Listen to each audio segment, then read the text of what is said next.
next, I'm going to load a different quilt in the frame. We'll learn something a little bit different.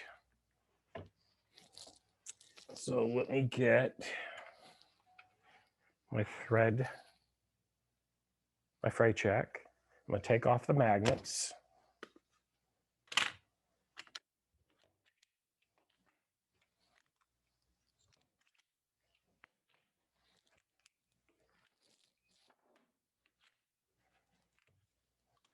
And see, those were easy to get off once there was fabric or something in between the metal hoop and the magnet.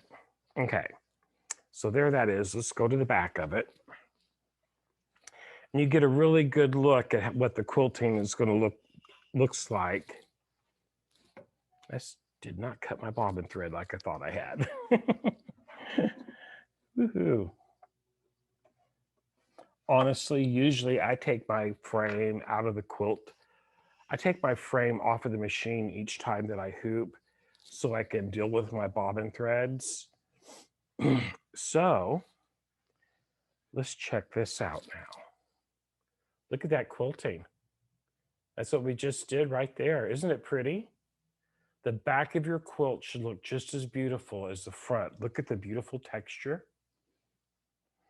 And as you can see right here are just some of the thread trimmings that I have to do. They're not short little jump stitches like you get in embroidery on the front of a piece if the digitizing isn't done properly. But, so right there, I'm just going to bring my fray check. And every place I snip close to my quilt, I'm going to put on a drop of fray check. What that does is it locks in the stitches. Okay. Okay, there's one. But you get the idea. And here I can slip my scissors underneath here. Here's a thread. Let me move it over a little bit. So there's a thread right there I need to snip. One drop. And snip. That's all there is to it. Then if I look at it close, I can see there's that thread I just snipped up there. I'm just going to pull it out from underneath where it's been stitched over.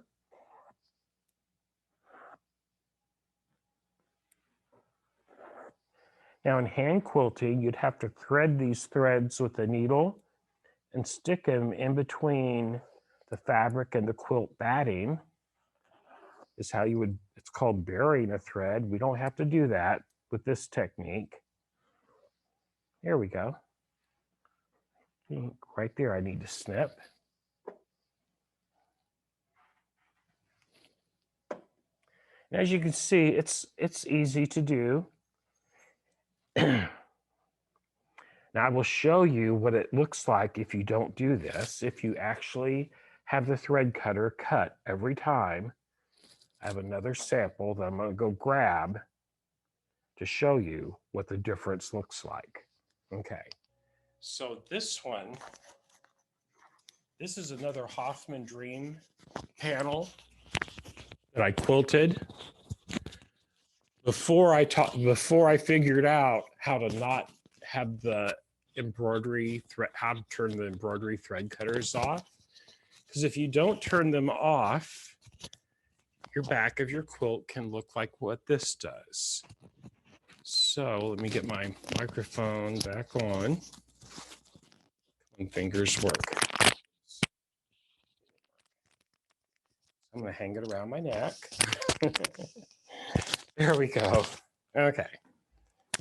So if you look at this quilt,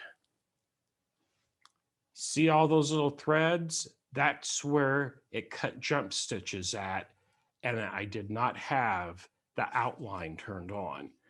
So always, if you always have the outline turned on and you turn off the thread cutter for jump stitches and in color trim, this is how messy the back of your quilt can look if you don't follow those steps. That just has been I learned this the hard way. It's a beautiful quilt. The quilting is gorgeous on it. Look at it. Look at all the texture. It's beautiful quilted. Just all built-in designs in our baby lock machines. But I learned the hard way with this one to turn off the thread cutter and to turn on the outline. And then I don't have that mess to deal with.